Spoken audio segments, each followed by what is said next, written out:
Hi, good morning. I'm Matt, your home inspector. Everything went pretty well. Handful of things to talk to you about, but there kind of always is. You know, it's not a brand new house, so we just can't expect anything brand new, even though we find brand new stuff with problems all the time. But what we're gonna do is we're gonna start with your utilities. I'm gonna show you kind of where everything comes and goes. We're gonna walk around the outside and I'll show you where all the issues are that we found out there. We'll come through the inside. I'll point a few things out in here, and then I'll just kind of wrap it up, and feel free to call me if you have any questions after you watch the video. Okay.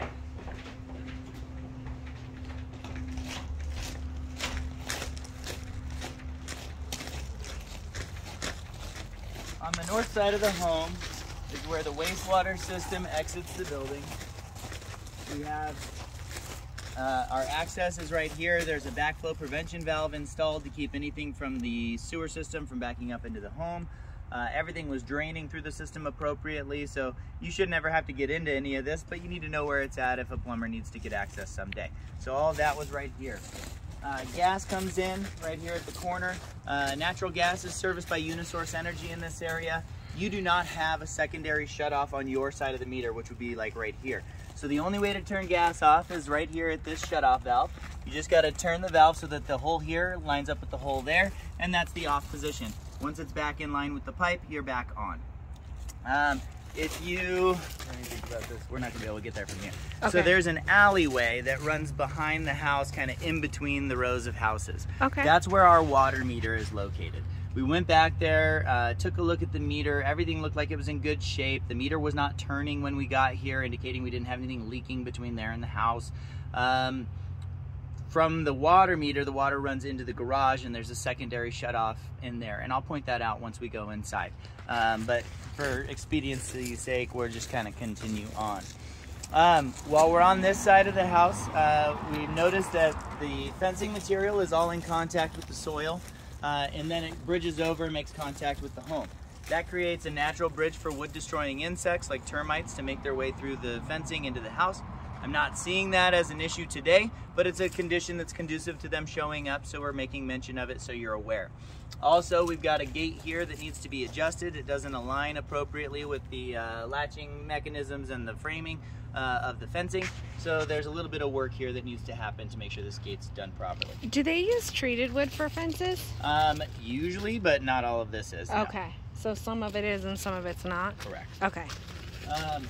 Okay, so as I was working my way around the outside, I noticed we had a crack that ran right here. They've patched it once in the past. It's already started to crack through again. So this is an area that you'll need to watch and monitor and maintain in the future when, you know, it's appropriate. There's nothing that needs to happen to it today, but it's just somewhere that I'm pointing out to you. This was kind of the worst of any of the cracking that I really saw in the stucco. Anywhere where we have vegetation that's contacting the structure, we want to have that trimmed back about 8 inches off of the stucco. Again, same issue. We don't want termites or anything making their way over to the house. Now, it will be impossible for you to see this on the video, but this window right here has a failed seal. There's moisture in between the window panes. And honestly, if you don't really know what you're looking for, people would tell me I'm crazy. There's nothing wrong with that window. But trust me, it's got a bad seal and it needs to be evaluated. There are 2 sprinkler system timers that are hooked up to hose bibs around the house. They're both battery powered, not hardwired into the house. They both seem to be operating appropriately today, but we don't go out and check all of your drip heads and stuff. Just know you don't have like a traditional sprinkler system or drip system. It's all run off of your hoses. This window for the bathroom is broken. The exterior window pane is missing completely, and the interior window pane has a couple cracks in it. So that window needs to be replaced.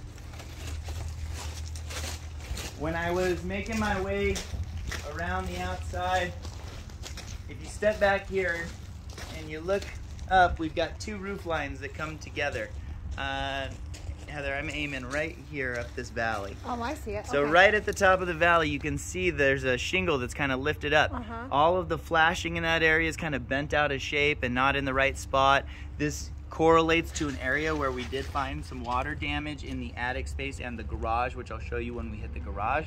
But I am recommending that we have a roofer come out, evaluate, and make any repairs in that area that might be necessary.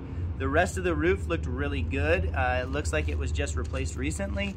All the other areas of flashing looked like they were overlapping appropriately. All of the roof penetrations were all redone appropriately. So it looks like we just have that one area of concern.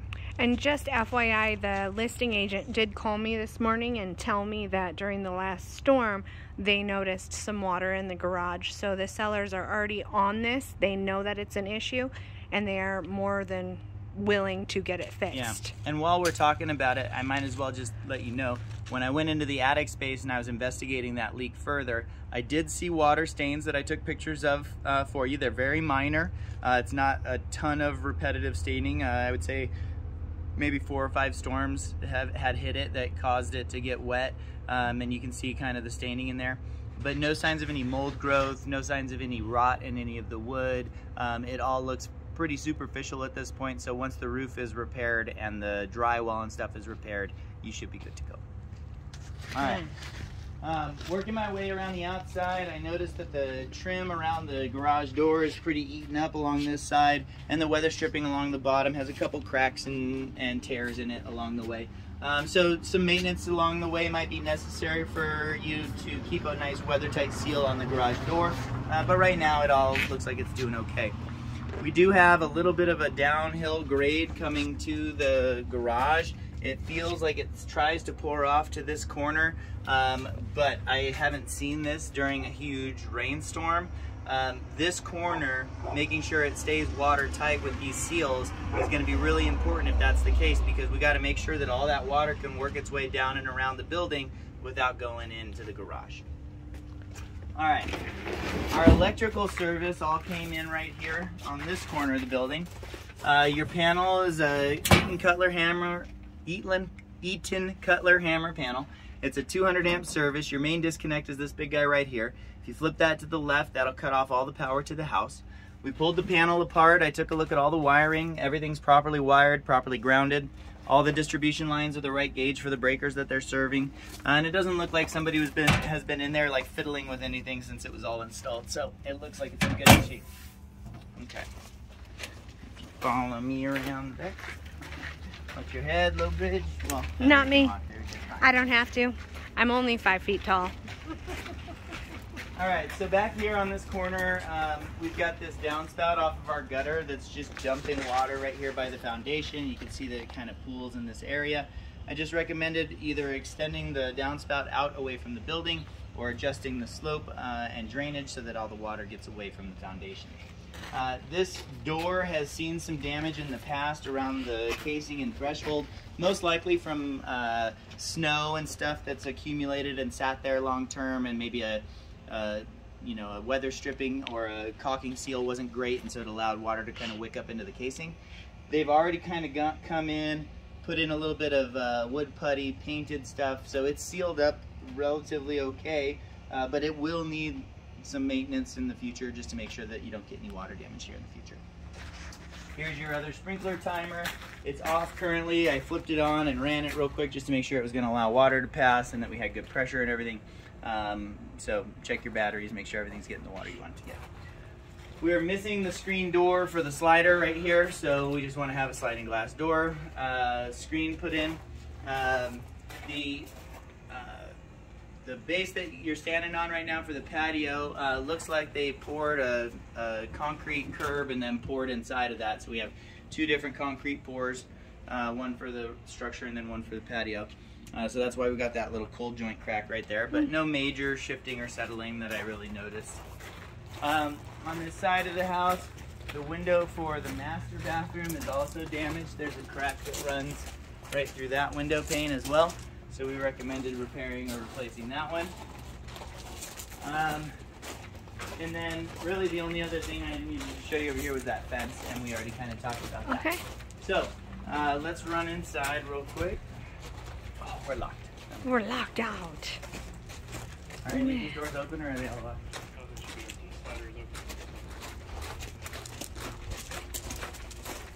So let's talk heating and cooling real quick. When I was up on the roof, walking the roof, I took a look at the heating and cooling system, which is a gas pack combination unit. It's a 3-ton, that's your camera adjust. It's a 3-ton air conditioning system with a gas furnace that's built into a package unit up on the roof. Ran the cooling cycle first, then ran the heating, and now we're back to cooling. It's gone through multiple cycles appropriately. Temperature splits were all normal when we were checking the infrared camera at all your different registers and stuff. So heating and cooling looks great. When we were coming through the inside of the home, we were taking a look in the bathroom here, and I found a crack in the floor that runs underneath this tile to the corner here, and then it runs along the front side of the vanity as well. And it looks like we had a little bit of settling that probably happened in the slab, you know, probably in the first handful of years that this place was here. I'm not seeing any major movement anywhere else. The floor has a little bit of damage associated with that, some cracking in the finished surface, but not too terrible. I would say that the movement that I'm seeing is pretty typical for this area with the expansive soils that we have in Prescott. It's not a post-tension slab, so there is that ability for the home to move and shift just slightly. But all in all, things are still checking out pretty well. Also, when we were in here, we noticed that the surface of the tub has some cracking in it from past use, so that might need to be repaired and sealed. And then we had a slight leak at the threaded shower head connection in here as well, so that could be retaped. Okay.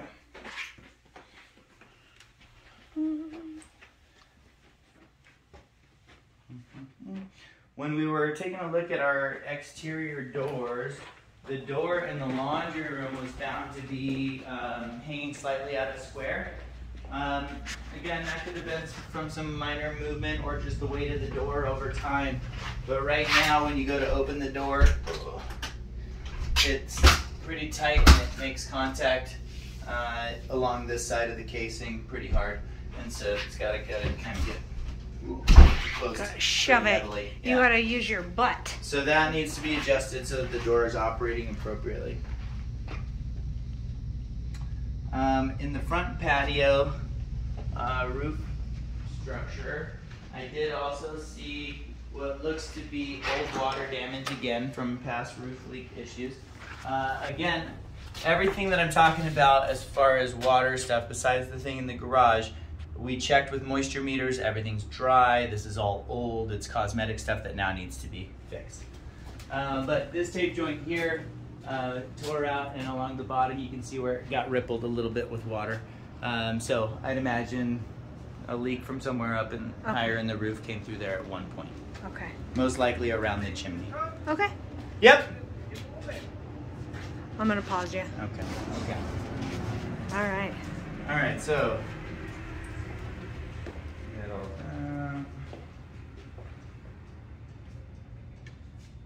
Okay, when I was running through the heating and cooling systems, I operated the fireplace. It's a gas fireplace. There's a key in the wall over here that turns the gas on. Once that key is on, you have to light it by hand. There's not a pilot system or anything like that. Had it up and running. It was working just fine. The only thing that I'm suggesting is that there's no air gap on the vent flue. So that's a clamp that you can buy at the hardware store. It's a couple bucks. It's a little C-shaped clamp that goes on there. It just prevents you from closing the flue all the way, so that if somebody does light the fire without opening it, you can't just fill the house with carbon monoxide or carbon dioxide. Excuse me. Okay. No, carbon monoxide. Right. Either one. Either one. They're the both dangerous one. Yeah. Okay. When we were going through the interior finishes, we started in the garage, and there's a couple of things that you need to see out here. This is the new damage that the cellars are getting repaired. Right here. And this is the area that's just below the area we were talking about where I was seeing the issues with the flashing. When I was up in this space, I did see water staining, you know, on the wood coming down from the roof. So it does look like that's what's going on. So we noticed water there. We also saw some water staining on the corner of this wall here, running down this corner. So there was a leak here at some point. Again, we put the moisture meter to this, no signs of moisture in any of these materials. So this looks like it was old as well. The garage door is a little bit of an older system. It does not have a pressure reverse sensor on it, so just be aware that as it's coming down, it does have laser eyes, so if somebody's standing in the way, it should reverse, but if it lands on something, it's not going to automatically just pop up. Return. It's just an old one. There's a couple of areas of caulking around our windows that we recommended touching up just to, you know, keep everything sealed up nice and tight. So we may have mentioned that. What does this door go to? Just a closet. Where was the light switch for this? It's just a storage room. Oh, okay. You can poke your head back in. Okay, I'm sure they saw it. I just haven't seen it yet. Will you turn that light off? Thank you. So when we were coming through the interior, we noticed on the window sides of things, the window on the left side of the fireplace is pretty difficult to operate. It just hasn't been exercised in a number of years, so it just needs to be kind of cleaned and lubricated. The window in the kitchen has a small piece of vinyl trim that's broken on it from where the lock hit it and damaged it. It's not affecting the functionality of the window, it's just a cosmetic issue. In guest bedroom 1, which was to our right or left, we've got the window on the left-hand side here is stuck shut and won't open. So we need to have that one repaired. And then we just recommended caulking basically around all of the windows because they're all starting to get minor separation gaps between the drywall of the windowsill and the frame of the windows, which is a very common thing. It's just normal expansion contraction of the two dissimilar materials. So it just needs to get touched up before you paint next, really. Okay. It's just a regular maintenance issue that needs to be done before they paint again? Yeah. Okay. There was a couple of nail pops here and there that we made note of that they can just kind of peruse through. And then we found this one seam up in the ceiling in the living room that was split open. Now that does look like it was from water exposure to me. Again, we climbed up there, checked it with the moisture meter. Nothing's wet today. The drywall looks pretty good when I was up there taking a look at it. But nobody's fixed the tape joint that got damaged. So that. And you said that was the paint that's peeled back from the drywall tape? Correct. Okay.